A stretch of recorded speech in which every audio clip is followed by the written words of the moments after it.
So, as we continue on through the book of Romans here, we are finishing out chapter 8. Spent a little more time in chapter 8 than some of the other ones, but this is it is a great chapter. We've been going through, like last week, talking about, how to, live by the Spirit and what it looks like being life in the Spirit. And then Paul ends here with, he's got kind of some rhetorical questions he throws at us. But one of the things I was reading through this, I thought, the stuff he's here talking about, this is the stuff that should bring us joy as followers of Christ. You put faith in God, there's a joy that comes from God. As you know, if you grew up in church, you might have learned the little song, I got the joy, joy, joy, joy, down in my heart. Yeah, down in my heart, yeah, to stay. Where there is a joy that you can have deep inside of you that doesn't necessarily make sense. Because most of us, listen, the truth is most of us, we all look for joy in all kinds of areas in our life. But it's joy that's sort of based on, conditions and circumstances, and it can be for a good thing. I mean, it should be your desire to have joy in your marriage if you're married, right? Which should push you to not be a selfish jerk, right? Because if you're a selfish jerk, are you going to have joy in your marriage? No. So you try to do the right things. You try to be kind to your spouse. You try to be generous. You try not to always live with me first. And I tell you what, you get that going, you can have some amazing joy in your marriage. My wife and I were... Actually, it was fun. So we're going to Hungary, but we're going to stay a couple days longer. Don't worry, we're only gone one Sunday, because we're going to hit our 25th wedding anniversary. So yeah.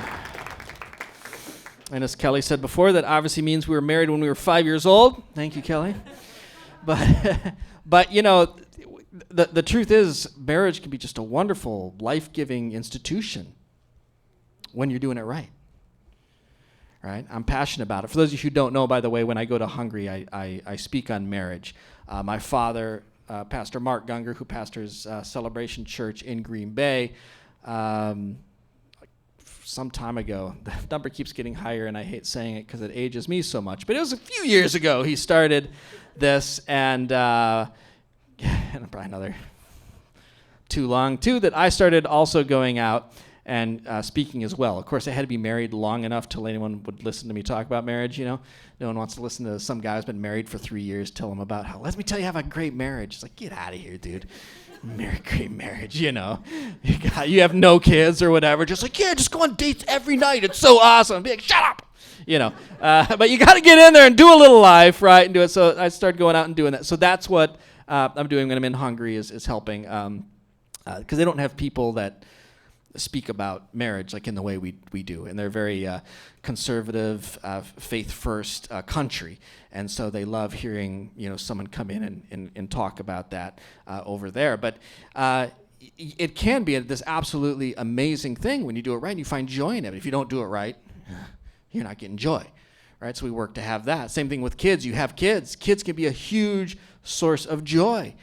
But when you have like 4 of them under the age of 10, you're just like, what were we thinking, right? And they're just like, feels like they're sucking the life out of you, quite literally, if you're a mom. They're just sucking the life out of you, and you're just, and it's, you're going dealing with all this stuff. But the truth is, why do you raise them the right way and you do these things? Is because you do reap that reward and the joy, and there are those little moments, and it's fun to go back and look at them, and you can kind of tell when iPhones became a thing, because it was kind of halfway through, maybe first third through or whatever, when we were having kids, that all of a sudden we started having phones. So of course our oldest has the least amount of photos and videos, I think. But it's fun because you can go through your phone and look and like, oh my goodness, do you remember when this happened and that little thing? Some of that stuff didn't seem quite so fun because you were in it, man. I was in there eyeball to eyeball with those kids doing, right in the trenches.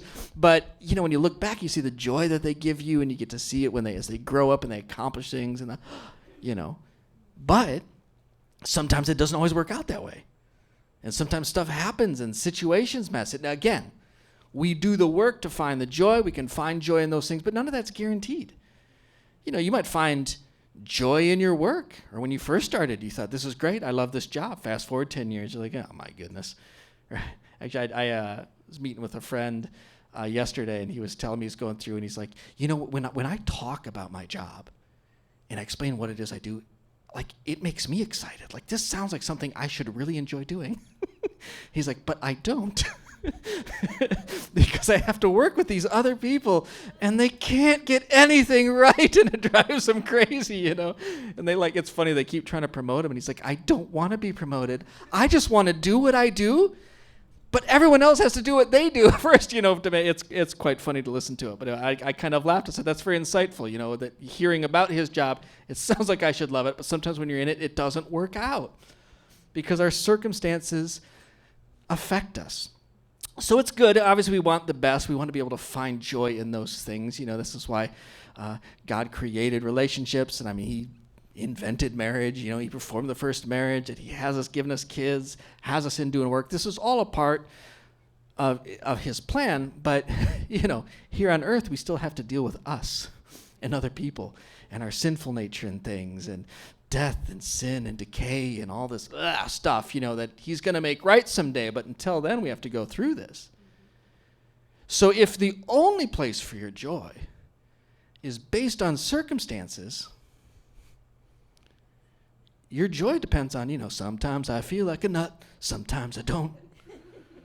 Right? You might wake up today, I'm happy today. This is awful. So as Paul goes through here and he closes out, he's giving these amazing things that it's like, man, if you guys get this in your core, as he talks about in his letter to Philippians, he said, I've learned the secret to be content in all things. As he says, I can do all things through Christ who gives me strength. See, he's found his strength, he's found his joy, he's found the secret of happiness and contentment in something outside of his everyday circumstances.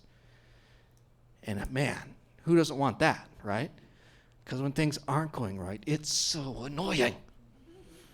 And we got to deal with these problems and go through this stuff. So if all of a sudden we can plant our feet on something bigger than our circumstances, bigger than ourselves, it can be an extremely rewarding thing. So let's look at this, some of these questions he asked, and kind of look at some of the joy. First thing we see here right in verse 31, we kind of see the joy that we can find in his protection.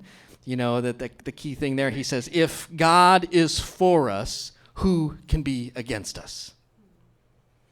This is an amazing thing. Now, if you just read the first few chapters of Romans, you might just, you don't read the whole book, you think, he is not for me.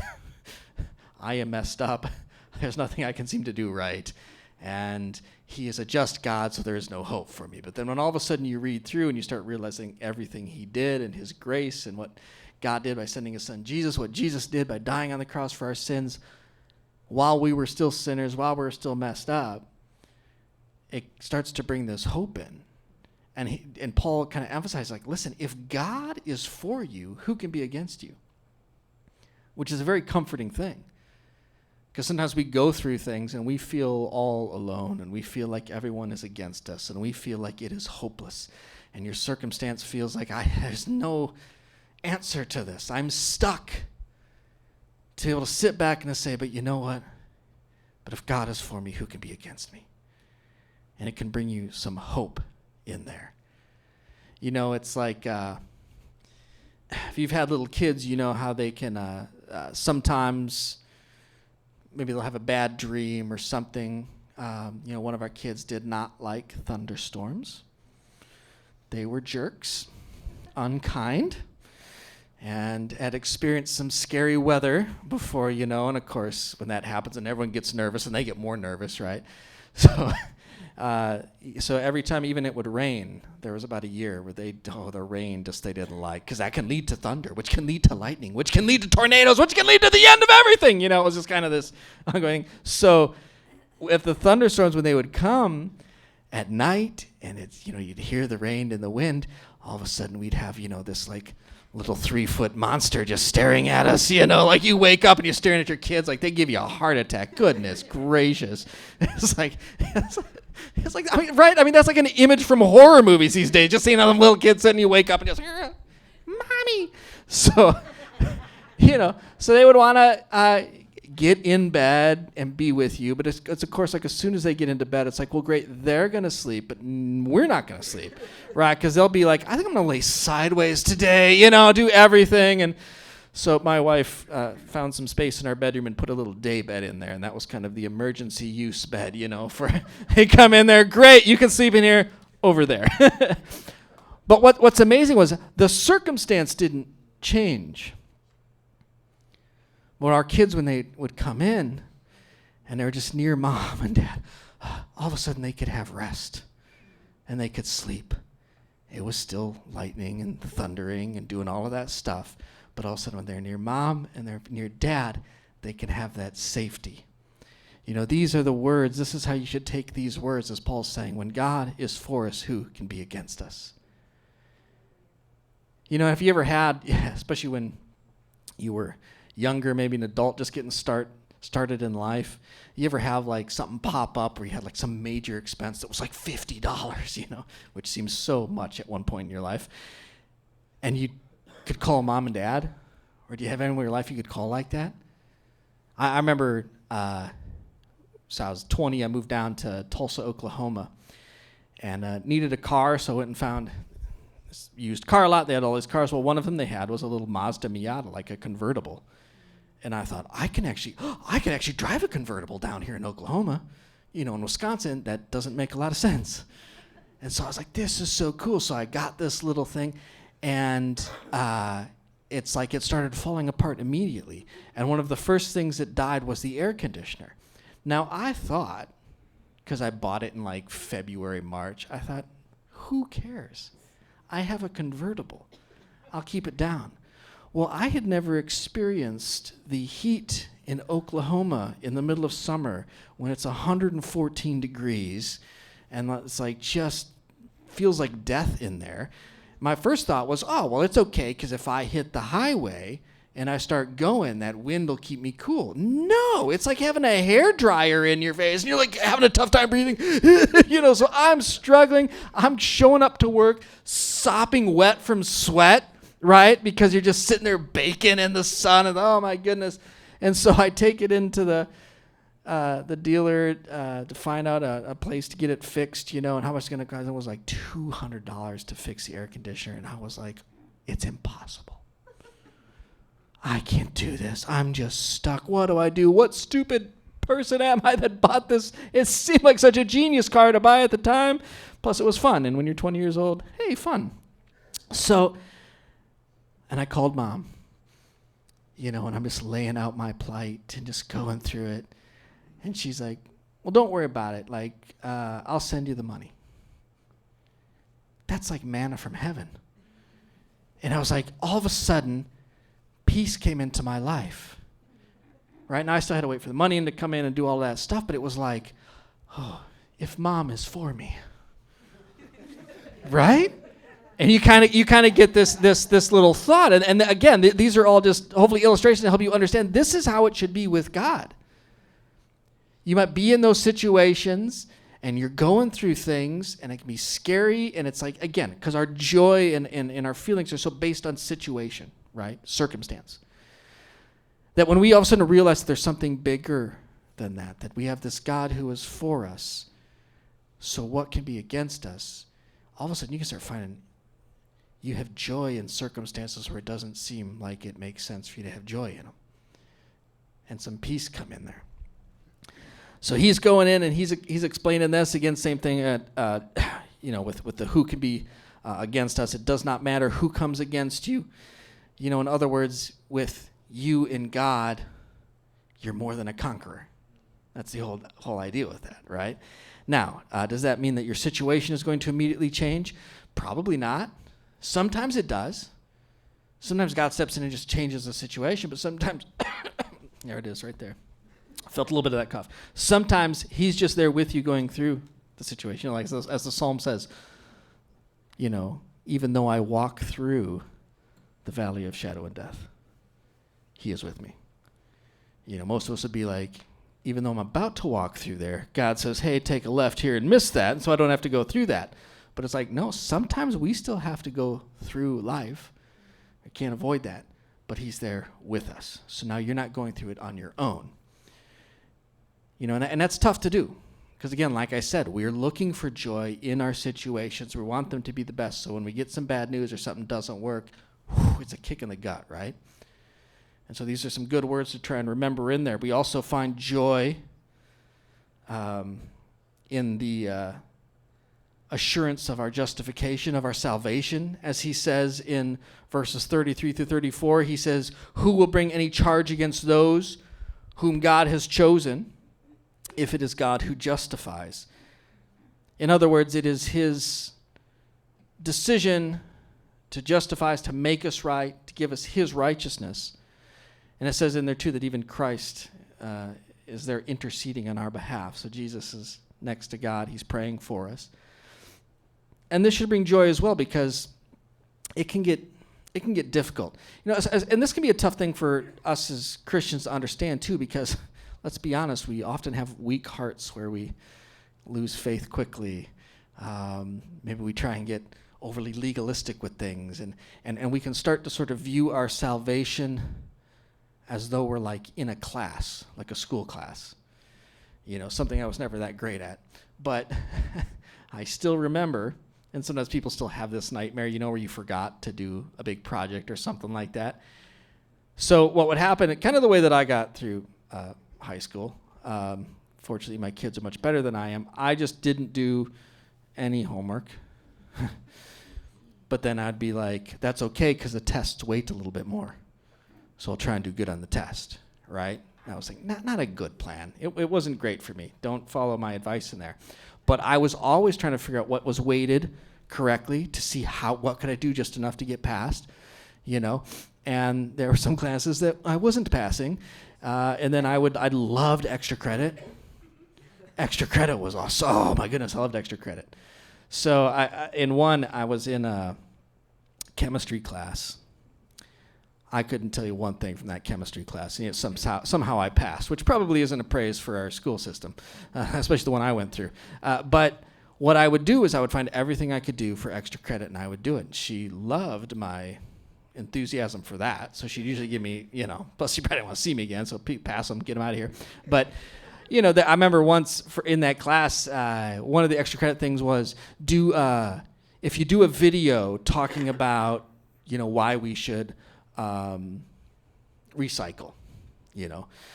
And I was like, video, sure. Now, for those of you who don't know, I mean, growing up, my dad wasn't pastor dad. He owned a small business, and what that business happened to be was a production company.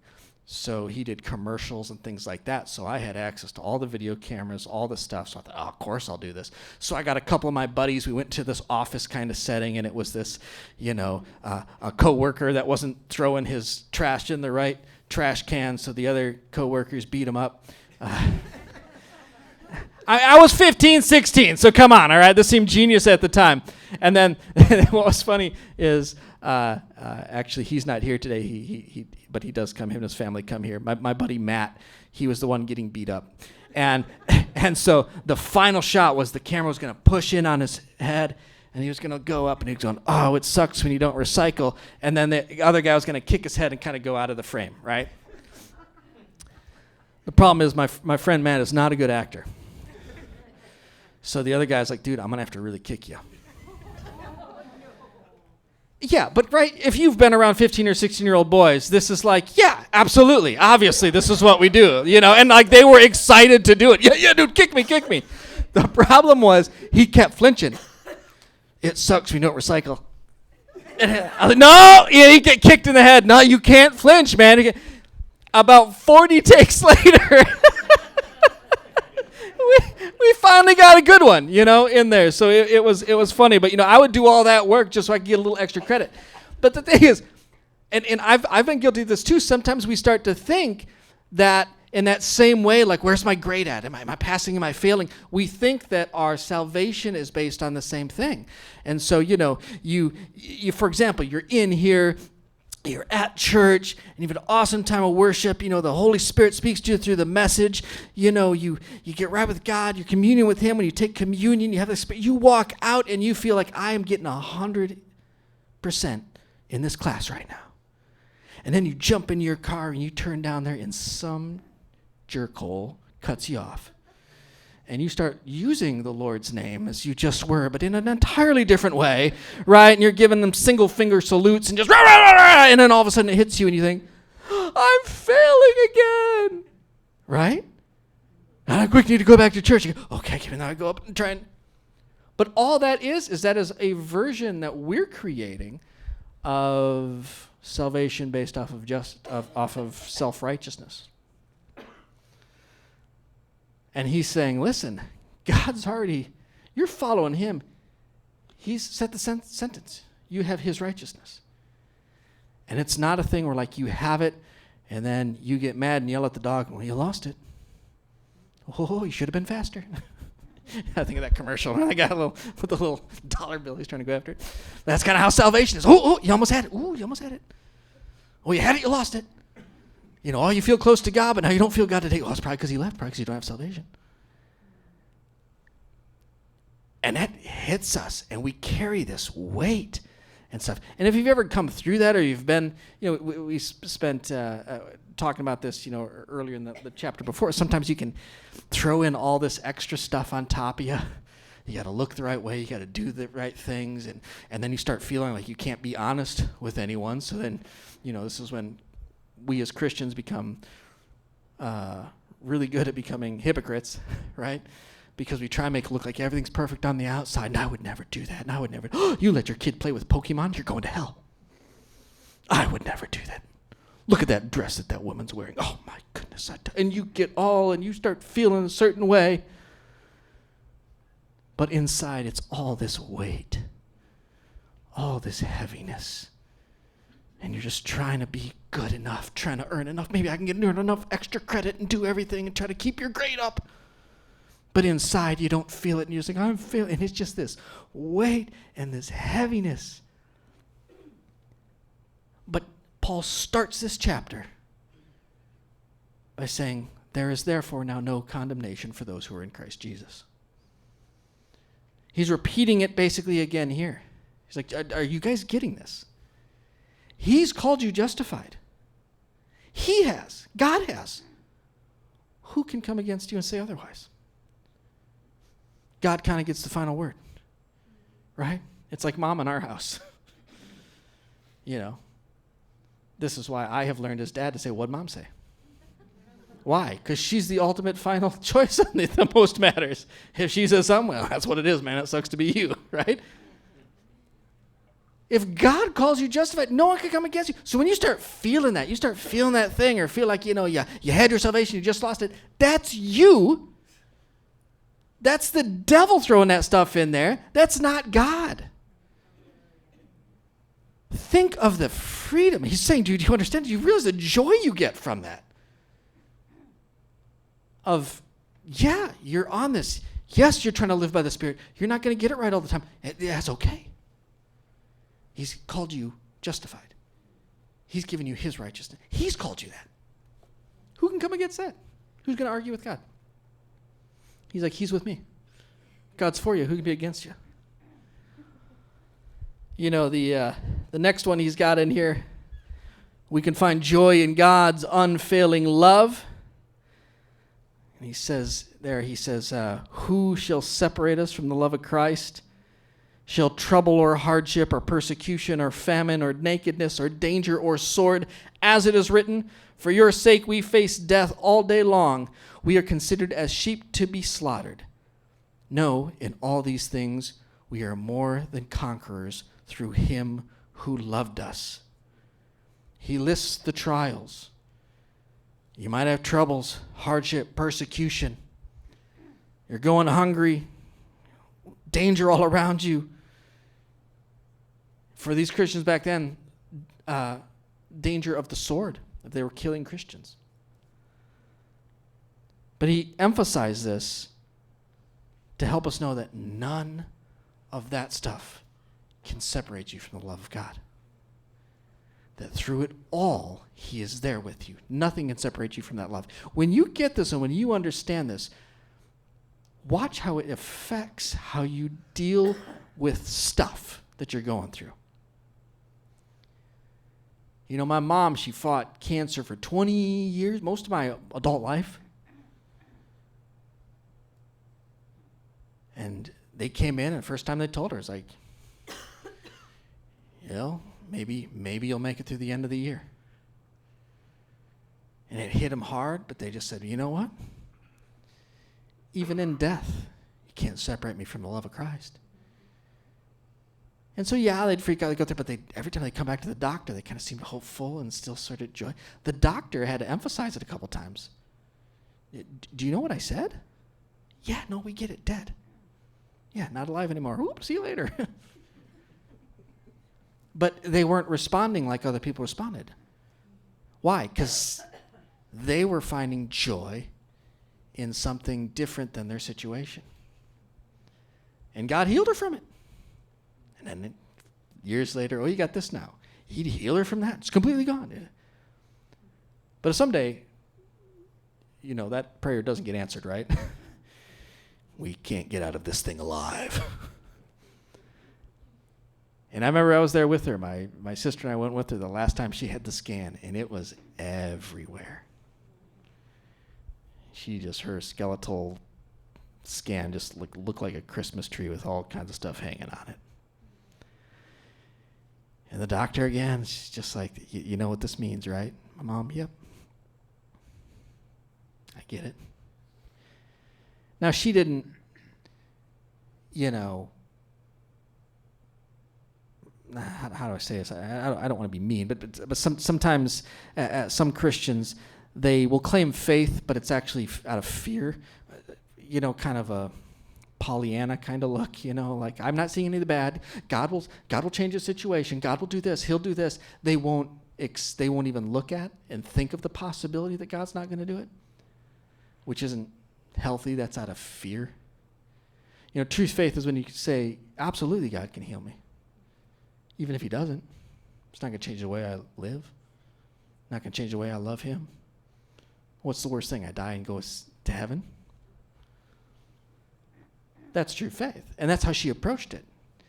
She didn't come and say, it's okay. He's healed me before. I know he's going to heal me again. He told me. Well, what if he doesn't? No, that's it. I don't want to hear it. No.